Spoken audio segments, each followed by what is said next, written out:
আসসালামু আলাইকুম রহমতুল্লাহি ওবরকাতুহু। সম্মানিত দর্শক, পাকিস্তান আন্দোলন এবং পাকিস্তান রাষ্ট্রের সৃষ্টির সঙ্গে যে সকল মুসলমান নেতৃবৃন্দ একেবারে শীর্ষ পর্যায়ে কাজ করেছিলেন, তাদের মধ্যে মাওলানা আব্দুল হামিদ খান ভাসানী থেকে শুরু করে আবুল হাশিম, আতাউর রহমান খান এবং মাওলানা আকরাম খান আজাদের, দৈনিক আজাদের যে সম্পাদক ছিলেন তিনি সহ ওই জমানার যত জ্ঞানী গুণী বুদ্ধিজীবী ছিলেন ব্রিটিশ ভারতে, সবাই পাকিস্তান নামক যে রাষ্ট্রটি সেটি সৃষ্টি করার জন্য প্রাণান্তর চেষ্টা করেছিলেন। কিন্তু যেভাবে তারা আসলে আশা করেছিলেন, শেষ মুহূর্তে ইংরেজদের যে কূটকৌশল, সেই কূটকৌশলের কাছে মুসলমানরা পরাজিত হয় এবং যেভাবে বাংলাকে ভাগ করে এই অঞ্চলে লাহোর প্রস্তাবের আদলে একটি এলাকা গঠনের যে প্রস্তাব ছিল সেটাকে পাশ কাটিয়ে র্যাডক্লিফ যে মানচিত্র তৈরি করে দেয় এবং সেই মানচিত্রের প্রেক্ষিতে পশ্চিম পাকিস্তান এবং পূর্ব পাকিস্তান যেভাবে ঐক্যবদ্ধ হয়, তার ফলে পাকিস্তানিদের মধ্যে একটা ফিউডাল মনোভাব চলে আসে এবং পূর্ব বাংলা বা পূর্ব পাকিস্তান সেই প্রথম দিন থেকেই শোষণ, বঞ্চনা এবং গঞ্জনার শিকার হতে থাকে। এর ফলে কি হলো, ঠিক সেই 47-এর দেশ বিভাগের পরপরই কিন্তু প্রথম এই আমাদের এই দেশ তারা বৈষম্যের শিকার হলো এবং সেটা শুরু হলো ভাষা নিয়ে।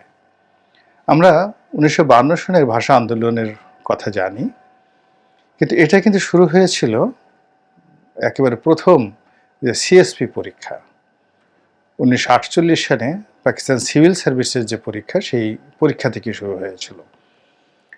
এর কারণ হলো সেই পরীক্ষায় অনেকগুলো প্রায় 10 থেকে 12টি ভাষায় প্রশ্নপত্র তারা ছাপিয়েছিল। হিন্দি কিন্তু পাকিস্তানের ভাষা নয়, উর্দুর পরিবর্তে হিন্দিতেও কিন্তু যারা প্রশ্নপত্র ছাপিয়েছিল। পাখতুন আরও অনেক নৃগোষ্ঠীর ছোট ছোট ভাষাতেও তারা সেই সিএসপির প্রশ্নপত্র ছাপিয়েছিল, কিন্তু বাংলার জন্য বাংলা ভাষায় কোনো প্রশ্নপত্র ছাপানো হয়নি। এবং এটি নিয়ে বাংলার যারা সাহিত্য এবং সংস্কৃতি অঙ্গনের অগ্রগণ্য পুরুষ ছিলেন, তারা এই প্রথম পাকিস্তানি বঞ্চনার বিরুদ্ধে, নিগ্রহের বিরুদ্ধে প্রতিবাদ করেছিলেন 1948, যেটা ধীরে ধীরে সেই তমুদ্দিন মজলিসের মাধ্যমে সেটা ধূমায়িত হয় এবং বাষ্পায়িত হয় এবং সেটা 52 থেকে ভাষা আন্দোলনের চূড়ান্ত রূপ নেয়। আর রাজনৈতিক যে বিভক্তি, সেই বিভক্তিটা আসলে এই বঙ্গের জন্য প্রথম শুরু করেছিলেন মাওলানা আব্দুল হামিদ খান ভাসানী।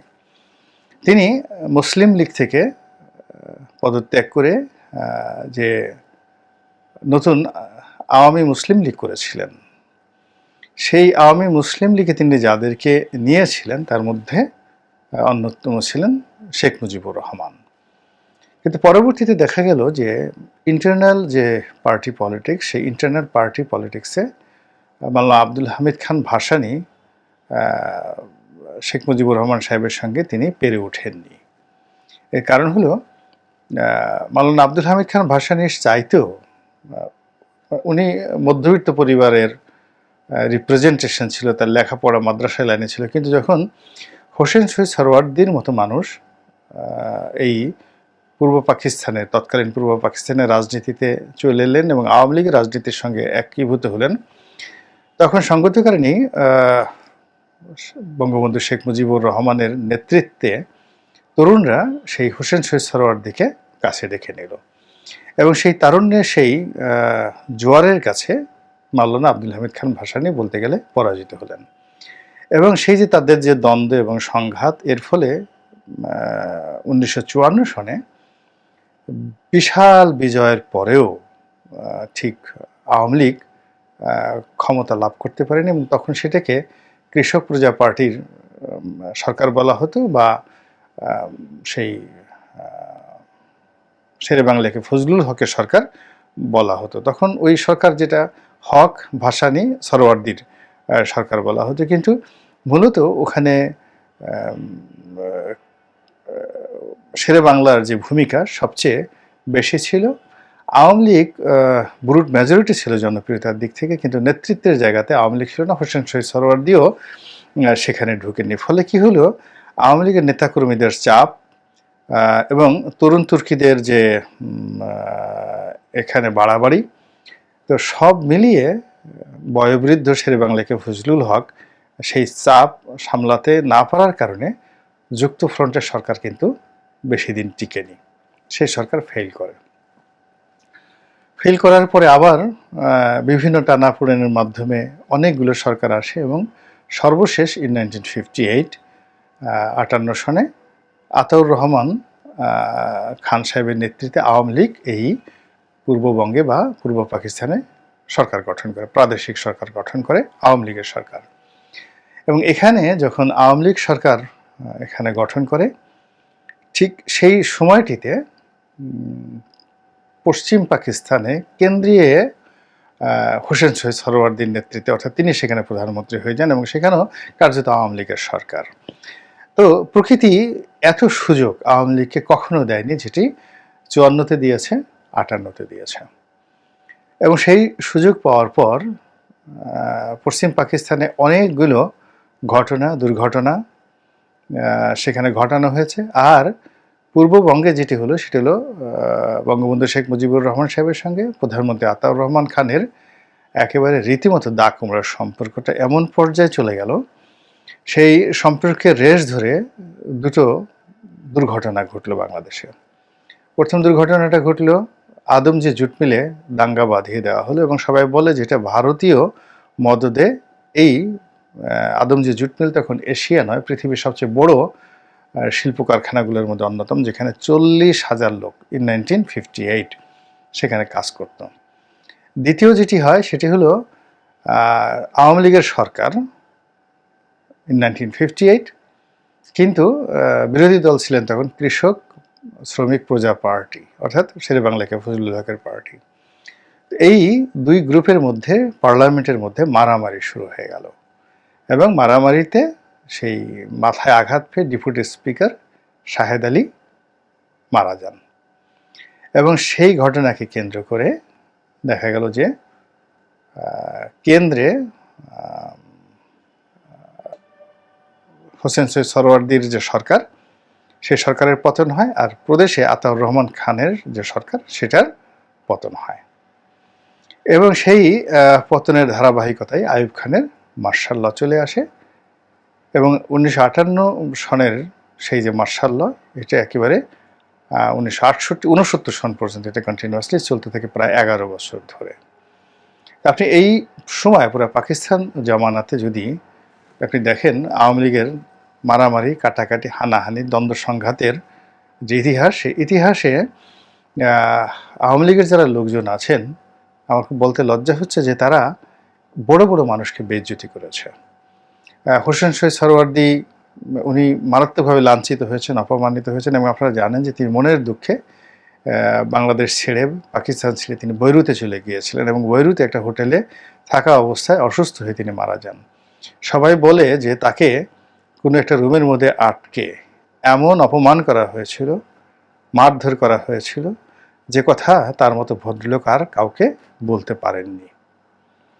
একইভাবে এই আওয়ামী লীগের হাতে বেদম মার খেয়েছিলেন মাওলানা আব্দুল হামিদ খান ভাসানী। তিনি একটা সম্মেলন করেছিলেন এই যে ঢাকার বিউটি সিনেমা হলে, এবং সেই সম্মেলনে তিনি মেহমান হিসেবে পাকিস্তানের সীমান্ত গান্ধী হিসেবে যার পরিচিতি ছিল খান আব্দুল গাফফার খান, খুবই বিখ্যাত ব্যক্তি।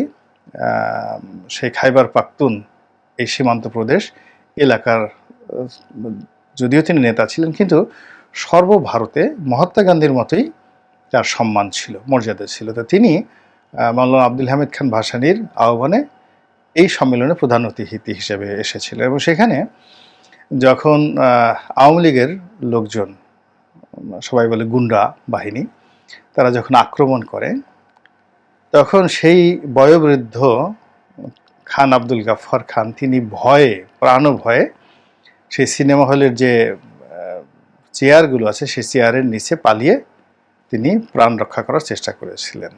এই হলো 60-এর দশকের আওয়ামী লীগ। এবং সেই সময় আওয়ামী লীগ এই নিজের অন্তর্দ্বন্দ্ব করতে করতে করতে করতে এমন একটা অবস্থায় পৌঁছে যায় যে 1966, 67, 68 সনে তখন পুরনো ঢাকার নবাবপুরের দিকে আওয়ামী লীগের অফিস ছিল। সেই অফিসে মোমবাতি জ্বালানোর মতো কোনো লোক ছিলেন। আমিনা রহমান নামক একজন খুব বিখ্যাত নেত্রী ছিলেন। তার নেতৃত্বে তখন এই আওয়ামী লীগ সেখানে বাতি জ্বালানোর চেষ্টা করেছিল।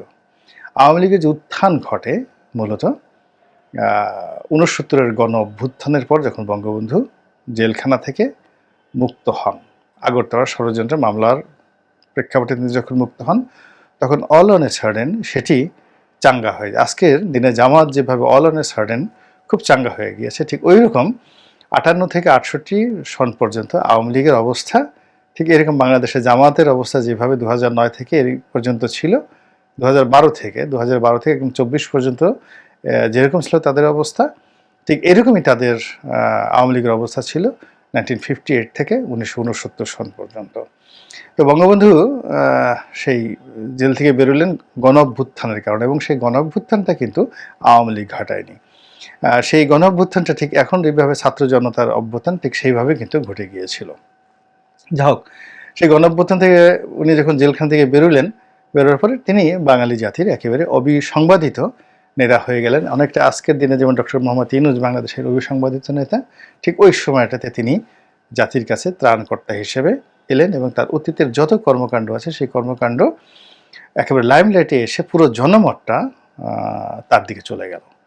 এবং তার সেই জনমতটা এমন পর্যায়ে পৌঁছে গেল, তার কাছে বড় বড় কমরেড মোহনের সিংয়ের মতো মানুষ, আতাউর রহমান খান সাহেবের মতো মানুষ, মাওলানা আব্দুল হামিদ খান ভাসানী সাহেবের মতো মানুষ, এরকম বড় বড় জায়ান্ট, শাহ আজিজুর রহমান সাহেব মতো মানুষ যারা ছিলেন, তারা কেউ, এবং ওই সময়টাতে কিন্তু মাওলানা আবুল আল্লাহ মওদুদী সাহেবও ছিলেন, জামাত ইসলামের যিনি প্রতিষ্ঠাতা, তিনিও ছিলেন। এই সকল কিছুর ঊর্ধ্বে জুলফিকার আলী ভুট্টো, তাদের মতো মানুষকে ছাপিয়ে বঙ্গবন্ধু একেবারে দুই পাকিস্তানের একটা অবিসংবাদিত নেতায় পরিণত হয়ে গেলেন। তারপরে 70 সনের নির্বাচন হলো। এটি কিন্তু একটা কনস্টিটিউশনাল অ্যাসেম্বলির নির্বাচন ছিল এবং সেখানে আওয়ামী লীগ সংখ্যাগরিষ্ঠতা পেল।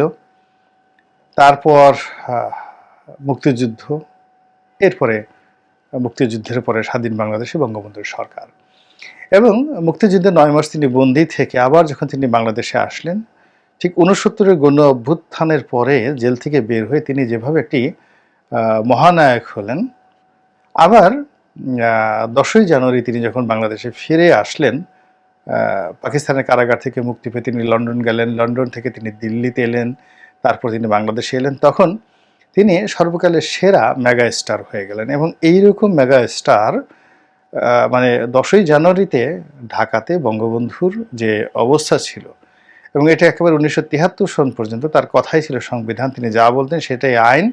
কারাগার খুলতে বলে কারাগার খুলে যেত, ক্যান্টনমেন্ট বলতে যা কিছুই ছিল, নাথিং, তার হুকুমই ছিল সমস্ত কিছু।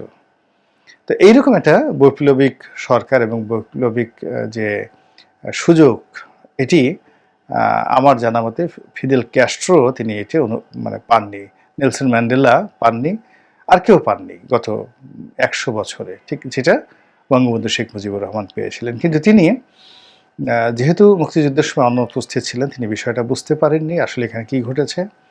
2 নম্বর হলো তার সরকার চালানোর কোনো অভিজ্ঞতা ছিল না। 3 নম্বর হলো তিনি একটি মধ্যবিত্ত পরিবার থেকে আসার কারণে সমাজের যারা এলিট শ্রেণী তারা তাকে গ্রহণ করেনি। 4 নম্বরে হলো যে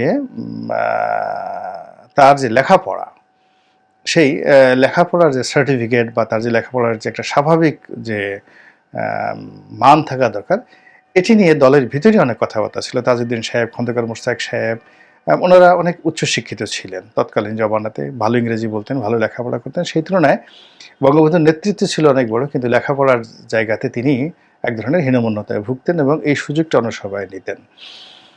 এর ফলে কি হলো, একটি সরকার গঠন হলো, কিন্তু বারবার বারবার তিনি শুধু সিদ্ধান্ত পরিবর্তন করলেন এবং অল্প দিনের মধ্যে 12টা বেজে গেল, সেই যাকে বলা হয় ক্ষমতা চলে আসলো, মানে ক্ষমতার প্রতিপক্ষ হয়ে গেল জাসদ, সিরাজ শিকদারের সর্বহারা পার্টি। এরপর আরও অনেকগুলো আন্ডারগ্রাউন্ডের দল তৈরি হয়ে গেল এবং রাষ্ট্রকে রীতিমতো তটস্থ করে ফেলল এবং তিনি পরাজিত হলেন সেই 75-এর 15 আগস্টের নির্মম ঘটনার মাধ্যমে। এরপরে অনেক দিন আওয়ামী লীগের অফিস মোমবাতি জ্বালানোর লোক আর খুঁজে পাওয়া গেল না। ঠিক সেই সময়টাতে চাঁদপুরের যে মিজানুর রহমান চৌধুরী, তিনি এগিয়ে এলেন আওয়ামী লীগের ত্রাণকর্তা হিসেবে। আর সেই মিজান চৌধুরী সাহেব যখন একটু যাকে বলা হয় আওয়ামী লীগের দাঁড়া করানোর চেষ্টা করলেন, তখন দেখা গেল যে আরেকটি গ্রুপ, আব্দুল মালিক উকিল সাহেবের নেতৃত্বে আরেকটি গ্রুপ সেখানে এসে গেল। তো মিজান এবং মালিক এই গ্রুপের যে দ্বন্দ্ব এবং সংঘাত, সেই সংঘাতে আওয়ামী লীগ তছনছ হয়ে গেল সেই 1976 সাল থেকে একবার 81 সন পর্যন্ত। এরপরে এই দলের এই দুরবস্থা থেকে দূর করার জন্য আব্দুর রাজ্জাক সাহেব, তারপর প্রয়াত আব্দুর রাজ্জাক সাহেব, ডক্টর কামাল হোসেন সাহেব, তারা বলতে গেলে শেখ হাসিনাকে নিয়ে আসলেন। এই যে শেখ হাসিনাকে নিয়ে আসার মাধ্যমে যে একটা পারিবারিক রেজিম তৈরি হলো 1981 সনের মে মাসে, তো সেই যে পারিবারিক রেজিম, সেটা একেবারে শেখ হাসিনার পতনের সেই 2024 সালের 5 মে তারিখ পর্যন্ত সেটি ক্রমবর্ধমান হারে বেড়েছে। এখন আপনি যদি সেই 1947 সন থেকে 2024 সন পর্যন্ত আওয়ামী লীগের ইতিহাস পর্যালোচনা করেন, তাহলে দেখবেন যে আওয়ামী লীগ যখনই ক্ষমতায় এসেছে, এটা কেন জানি একটা পরিবারতন্ত্রের মধ্যে তারা ঢুকে গিয়েছে। 2 নম্বর হলো, এই ক্ষমতার সময় তারা রাষ্ট্রের সমস্ত যন্ত্রকে নিষ্ক্রিয় করে নিজেদের যে মাসেল পাওয়ার, সেই শারীরিক শক্তিটাকে তারা প্রাধান্য দিয়েছে মেধাভিত্তিক কোনো শক্তির চাইতে।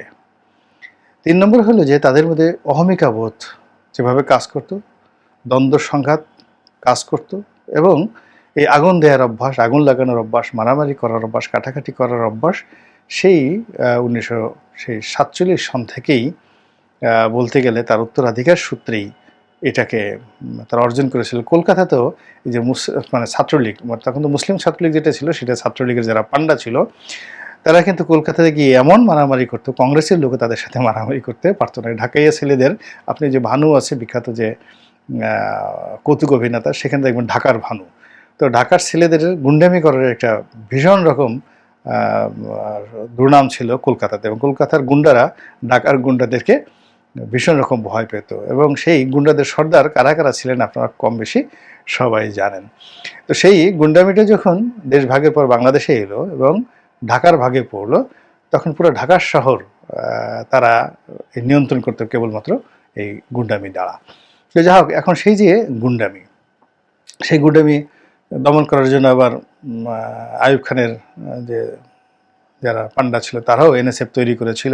তো এরকম সবসময় গুন্ডামি ছিল, এবং সেই গুন্ডামির সাথে পাল্লা দিয়ে আওয়ামী লীগের গুন্ডারা সবসময়ই একটা ভালো অবস্থানে ছিল, ঐতিহাসিকভাবে তারা ভালো অবস্থানে ছিল।